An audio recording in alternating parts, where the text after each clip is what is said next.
Hello class. So the title of my presentation is Importance of Physical Activity in Youth. So what is physical activity?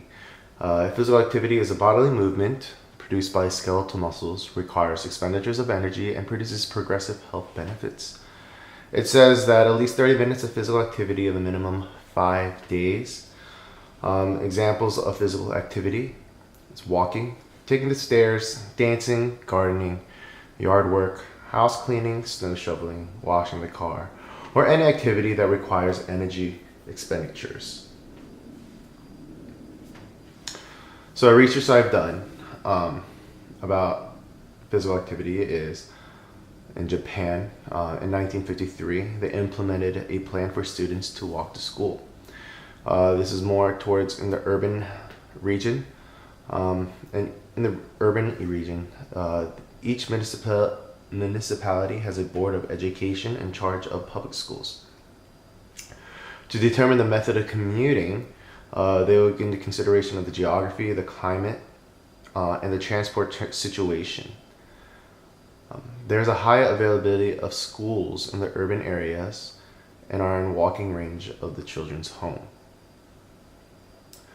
So in most sense, walking is the most common sense of transportation. So because they are so close to school, elementary school from home to school is a distance of 2 to 4 kilometers, and the secondary school is a distance of 3 to 6 kilometers. On average, a student walking 2 kilometers takes 30 minutes. And according to the authors, the walk to school practice helps combat childhood obesity by providing regular physical activity. Most of the time, in the morning and after school, they have to walk to and from school. So in most cases, that is their physical activity. The difference between the rural region and the urban areas in Japan. In the rural region, the district is a lot bigger, it's larger. So most cases, students commute by car or bus to school, and so they have less time. They do not walk as much. Children in the rural region were more obese compared to children living in the urban area. That was found because they walked less. They recommended about 15,000 to 12,000 steps per day for boys and girls, respectively. And what they found was that students living in the urban areas have 1,500 to 3,000 steps higher. And in the rural region, they have 4,000 to 5,000 steps lower than the recommended amount. Given the opposite in different country, in the rural, Kenyan children were more physically active than their urban counterparts. And this is different compared to the two, because in the rural area, they were more active, physically active, compared to the urban areas. The benefits and the risk for promoting physical activity. In this research, they recommended at least 60 minutes of physical activity. And it says that physical activity encompasses all types of body movement, including exercising and fitness training, sport, active play, and activities of daily living.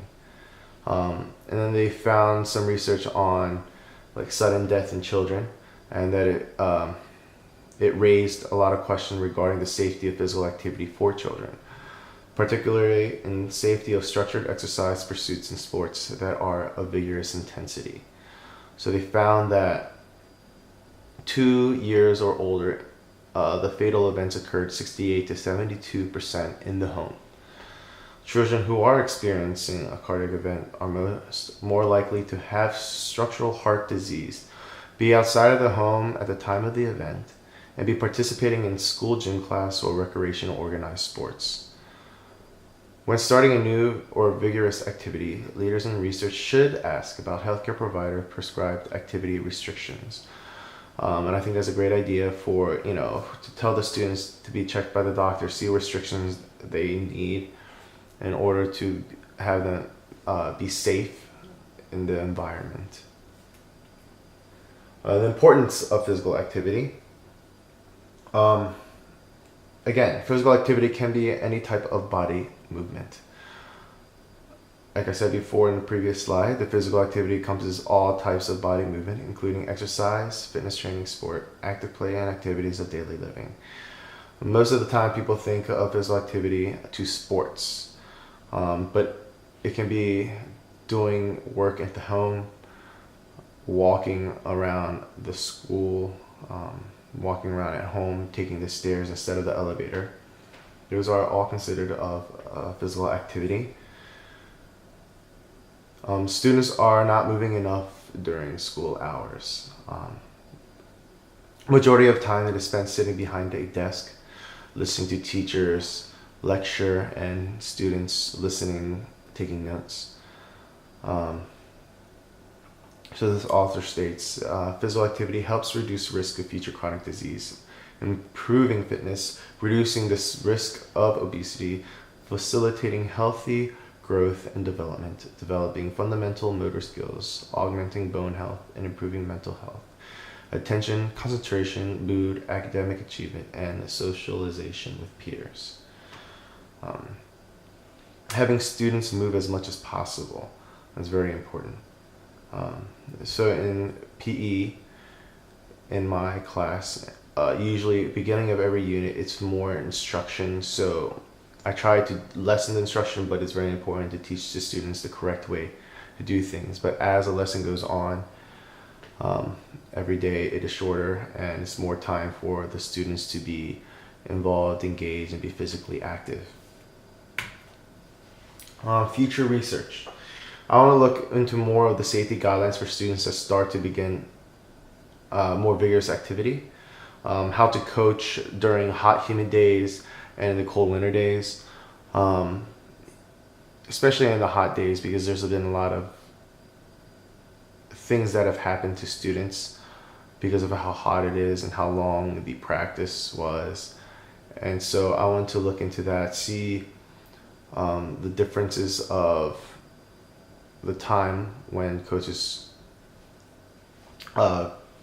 coached during practice and what they did, how intense it was and how intense it is now, if there is a difference. What is the percentage of students that walk to school in the United States? At my school, there is a community that is built right next to us, and many of the students do walk to school, but for the students that I see, students that do walk to school, half of them walk, half of them take a car, getting driven by their mother or father, and I just want to see the maximum distance a student is able to walk from home to school without taking a bus or other means of transportation. In my conclusion, there are students that walk to school because there's a community built right next to the school. I would like to give notice to parents the benefits of walking to school, and that do walk to school. A lot of them walk or ride their bicycle, and I think just having a guideline for the students and just safety guidelines when people are walking to school is very important, for parents who wants to be involved, to be out, just watching the students, see if there are any kind of dangerous activities going along. But I think it's very important for students to have that activity to walk to school in the morning. Even though if it's going to be like 10-minute walk, I think it's still important for students to have that opportunity. Just having all the people in the community involved to watch over the students. And then here, students do go to the doctor, receive a physical, and to check if they're capable to play in sports or other physical activities. Thank you for listening to my presentation.